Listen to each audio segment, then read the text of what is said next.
So welcome. Ravi sold a chair at a loss of 40%. என்ன கொடுத்துருக்காங்க? Loss கொடுத்துருக்காங்க 40%. Selling price of the chair is 900. Selling price எவ்வளோ கொடுத்துருக்காங்க? 900 கொடுத்துருக்காங்க. What is the cost price of the chair? கவனிங்க.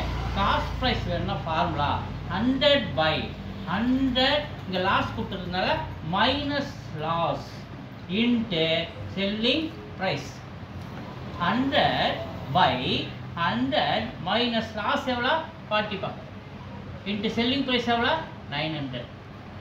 So இப்போ 100 40 போச்சுன்னா 100ல 60 அப்போ 100 by 60 into 900 ஜீரோவுக்கு ஜீரோ கேன்சல் 6 டேபிள் அப்படியே அடிக்கிற 90யை 15 டைம்ஸ் அப்போ 15 into 100 நமக்கு 1500 இஸ் த ஆன்சர். அப்போ 1500 தான் அதனுடைய cost price of a chair.